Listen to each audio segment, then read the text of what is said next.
Olá, eu sou Caio Megali, economista da XP, e esse é o Economia em Destaque, o resumo dos principais eventos da economia no Brasil e no mundo na última semana.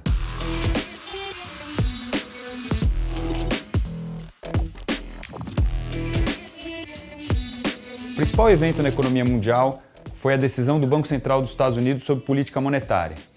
O Fed, o Banco Central americano, decidiu manter a taxa de juros estável e sinalizou que não tem pressa nenhuma de começar a retirar os estímulos monetários.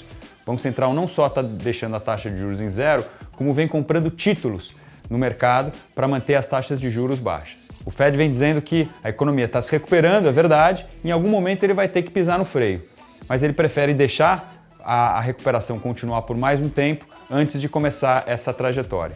Muito provavelmente ele vai anunciar o que ele vai fazer, o planejamento de desaceleração dos estímulos, só mais lá para setembro. Essa é a avaliação que a gente teve da reunião. E essa decisão acaba influenciando o mundo inteiro. Até a taxa de câmbio aqui no Brasil deu uma valorizada com essa sinalização mais tranquila de que o Banco Central americano não está precisando pisar no acelerador agora. Um outro destaque na economia global, claro, é a disseminação da variante Delta do coronavírus. Na Europa, essa disseminação continua bastante acelerada e já tem sinais em vários outros continentes. Ainda não está claro a potência das vacinas para essa nova variante, mas por enquanto os resultados são encorajadores. De qualquer forma, a aceleração dos casos poderia ser um risco para a atividade econômica, mas os indicadores de sentimento econômico, de confiança do consumidor que saíram, especialmente na Europa, mostraram que, por enquanto, a economia continua recuperando, mesmo com essa piora da coronavírus. Mas os indicadores que saíram essa semana, tanto de confiança quanto de crescimento econômico, PIB, na zona do euro, mostraram que, por enquanto, a economia continua recuperando, mesmo com essa piora da pandemia.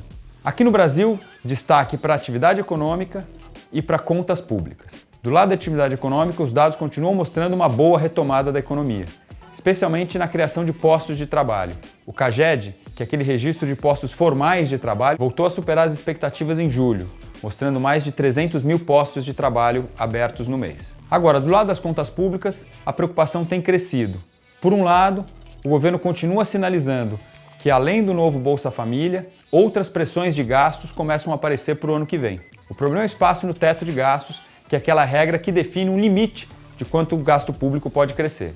Se o Brasil fosse um país pouco endividado, não teria problema, seria até saudável crescer um pouco as despesas. Mas como o Brasil já tem uma dívida muito alta, é importante controlar as despesas. Então, toda vez que se discute mudar a regra do teto de gastos, o mercado fica preocupado. Um outro ponto importante do lado tributário é a reforma do imposto de renda, que continua sendo debatida por congressistas e pelo governo. O Congresso está em recesso, então não teve nenhuma movimentação dentro do Legislativo. Mas ainda assim, o relator, o deputado Celso Sabino, vem conversando com muitos lados da sociedade e começa a sinalizar algumas flexibilizações, especialmente na tributação de dividendos. Por um lado é bom, porque mantém as empresas menos carregadas de taxas de impostos. Mas por outro, pode também prejudicar as contas públicas, dependendo de quanta queda de receita essas medidas podem ocasionar. De qualquer forma, esse é um debate que tende a acelerar mais agora que o Congresso volta na semana que vem. Então a gente tem que ficar bastante de olho em como vai ser a dinâmica das discussões da reforma tributária do imposto de renda. Esse foi o Economia em Destaque. Semana que vem a gente está de volta.